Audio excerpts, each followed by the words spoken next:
Hello guys, welcome back, and today I'm going to be talking about the Ottawa Senators and why their rebuild will never work. Now, Mark Stone, Duchene, and Dzingel have all been traded as Dorian has officially started the rebuild in Ottawa. But why will this rebuild not work? Watch till the end to find out why. Now, this NHL trade deadline was a very eventful one for the Ottawa Senators, trading guys like Mark Stone, Matt Duchene, Ryan Dzingel to other teams, pretty much for the sake of the rebuild. And now with those trades of the big players, we now have official confirmation that the Ottawa Senators are in that rebuild. But just a year and a half ago, the Ottawa Senators were in Game 7 against the Pittsburgh Penguins in the 2017 Eastern Conference Final, and they were one goal away, being tied 2-2 in the second overtime. But of course, the tail ends up happening. Chris Kunitz ends up scoring the double overtime goal. They go on to the Stanley Cup Final and win versus the Nashville Predators. But just a year and a half ago, the team was one goal away from the Stanley Cup Final, and now they are in the dumpster. And going back onto that Ottawa Senators team from just 2 seasons ago, the comparison between the teams is almost bar none. It's almost a completely different team right now for the Ottawa Senators. I think there's only 4 players left on the Ottawa Senators right now that have played on that 2017 team, and that's just ludicrous to think for a team that was one goal away from the Stanley Cup Final to be completely different, not even 2 years later. But since that 2017 team, the team has been ripped apart due to injuries, trades, and whatever it might be. But trading Erik Karlsson back last season definitely signified the end of that era for the Ottawa Senators. And with the Ottawa Senators now trading their best 3 forwards, it pretty much seals the fate that the Ottawa Senators are in that rebuild. And when we look at the trades that Ottawa made with this deadline and trading guys like Mark Stone, Matt Duchene, and Ryan Dzingel, they get some pretty nice prospects and some pretty great picks back. But the prospect pool is starting to look even better. The Ottawa Senators have had a pretty decent one, especially in the last couple of years. They've kind of stockpiled that quite a bit. So it's looking quite good right now. And the Ottawa Senators adding guys like Brandstrom, guys like that will be very good for the future in Ottawa and will be great players even right now. But while the Ottawa Senators have stockpiled picks and prospects, especially with the last few trades that they've made, it still doesn't really compare to what Colorado got in that Matt Duchene trade. Remember back to that Matt Duchene trade where Colorado ended up getting Ottawa's first round pick? Well, Ottawa decided to use that condition. They used their pick of last year, so the Ottawa Senators right now being in the bottom of the barrel when it comes to the NHL standings. Colorado is on cue to get the first overall pick in this year's draft, and of course to get Jack Hughes. And when we look towards this rebuild of them stocking picks, stocking prospects, it's just a little bit too late as Ottawa trades one of the best maybe picks that they could ever have, having that first overall pick. They haven't had a pick that long for a long time, and they could definitely use it right now. When we look at their prospect pool, Brandstrom is definitely the best prospect there, but I wouldn't say he's a superstar prospect, like a top 10 or top 5 prospect. But Jack Hughes is certainly that, or maybe even Capo Caco if they go down that route. But if any team could use that first overall pick right now, the Ottawa Senators are definitely that team, and they don't even have their first round pick, which will likely be ending up as the first overall pick. And the Ottawa Senators right now are just playing meaningless hockey. I mean, they can't even tank for Jack Hughes because they don't even have their own pick. They can't even do that right now. So yes, there are young guys like Chabot and Tkachuk that are worth watching. When it comes to the Ottawa Senators game and season as a whole, there's not too much reason to watch the Ottawa Senators games right now because they're terrible and they can't even get better because they simply cannot get Jack Hughes. And yes, while trading Mark Stone and Matt Duchene will be great for the future in Ottawa, you also got to realize the now and trading Matt Duchene for what would eventually become pretty much the first overall pick right now, or at least the favorite to be the first overall pick. It's not a good look for the Ottawa Senators, and trading what will likely be the first overall pick will leave a burn in the franchise and the rebuild for years to come.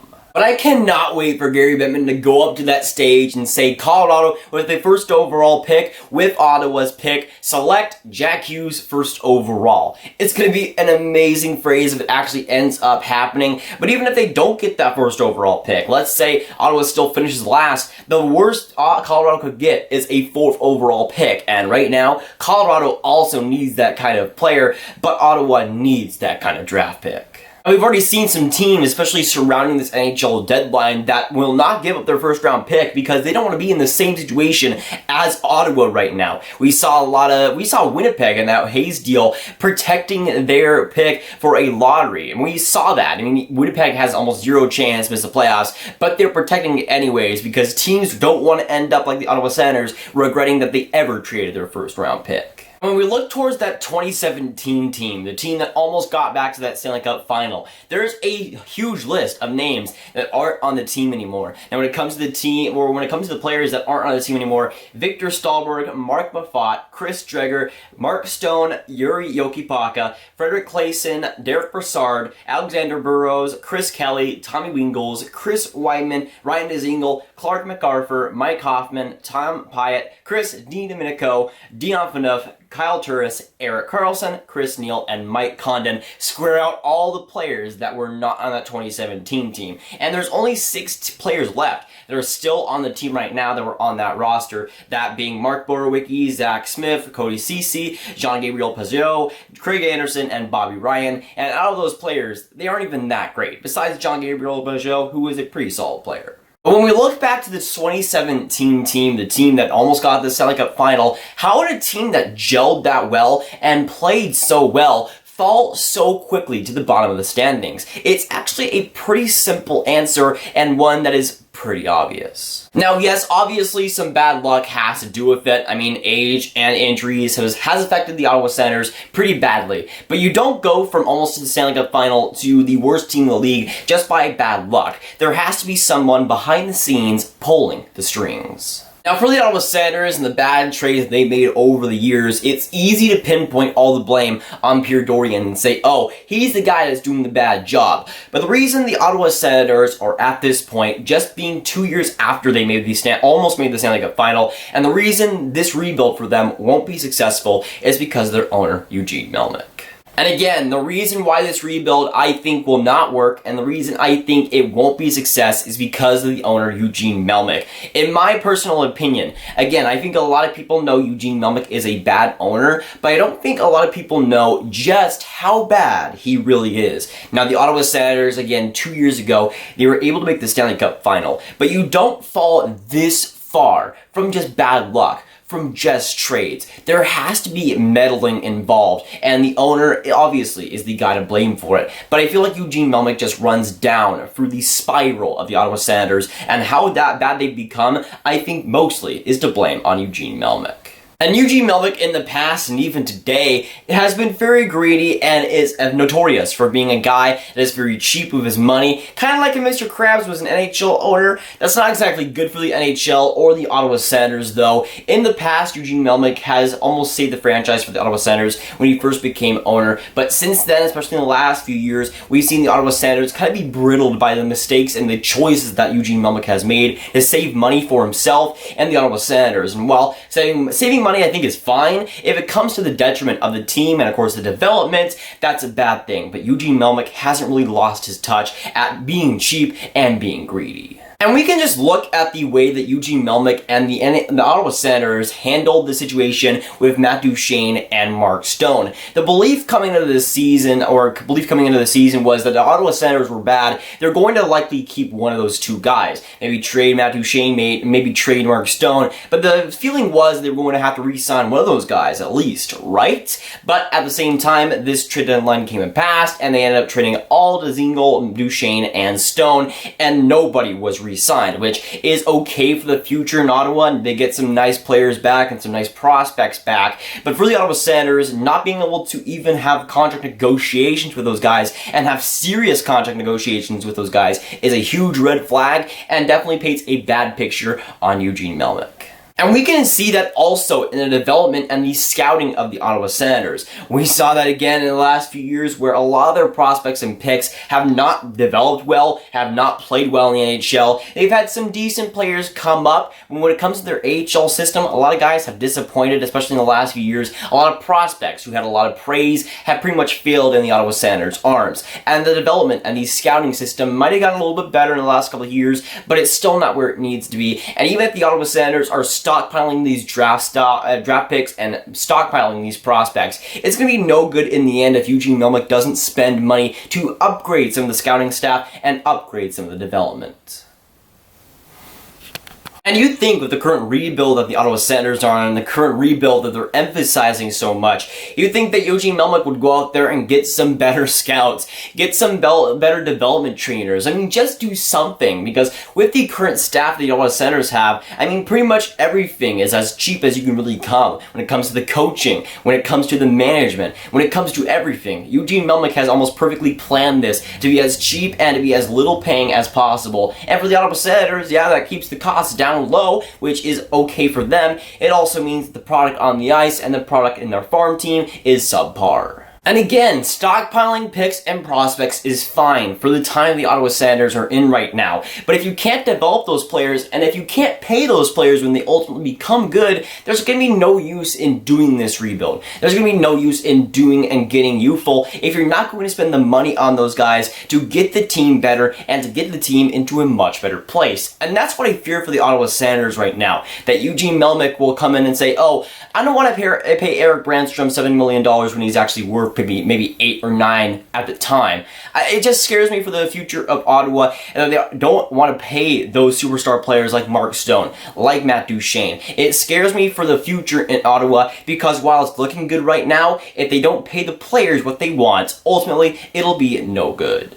And if they don't even want to pay franchise guys like Erik Karlsson, Mark Stone, Matt Duchene, if they're not going to pay superstars like that, if they're not going to pay the players what they want, how do you expect other players down the line to want to sign with your team while Eugene Melnyk is still up there deciding the decisions, deciding what happens with signings, with trades, with free agents, whatever it might be? Eugene Melnyk is the guy that's been the cheapskate for a while, is the reason why Matt Duchene was his Ottawa Senator in the first place, and was the reason why Mark Stone, Matt Duchene, and Erik Karlsson were traded in the first place as well.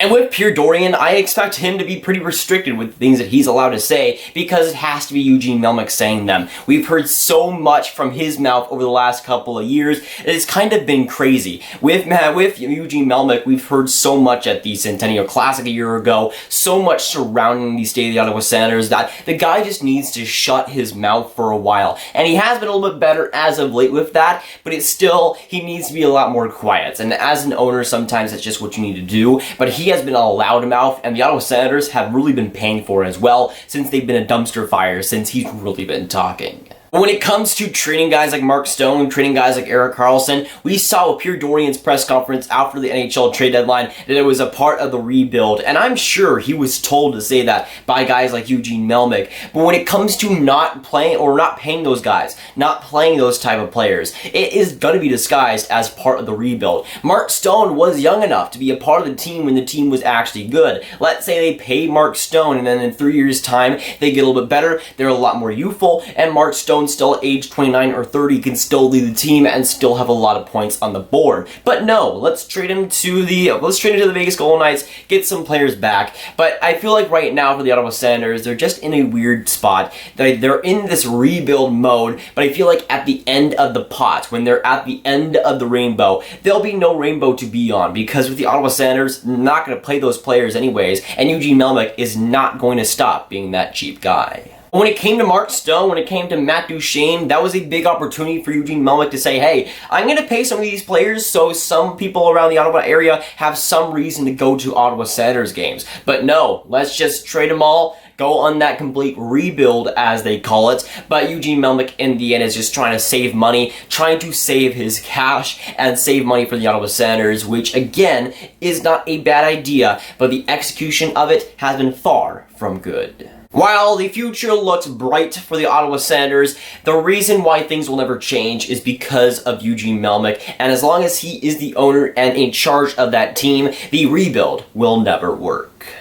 But of course, with this video, I want to hear your guys' thoughts down in the comments down below. So let me know, what do you think about this video? What do you think about the Ottawa Senators and the whole turmoil surrounding them at the NHL trade deadline, them trading guys like Mark Stone, Matt Duchene, and Ryan Dzingel? And of course, do you agree with me? Do you see the Ottawa Senators rebuild working out, or do you see it failing? But if you guys want some more Grav videos just like this one, you can click on this card right here to watch my video about Mark Stone and him getting traded to the Vegas Golden Knights. But that is going for today, guys. If you guys did enjoy, make sure you like, subscribe, and hit that notification bell if you haven't already. Again, comment down below your thoughts on the Ottawa Senators and if this rebuild will work or not. And I'll see you guys in the next video or stream. Goodbye.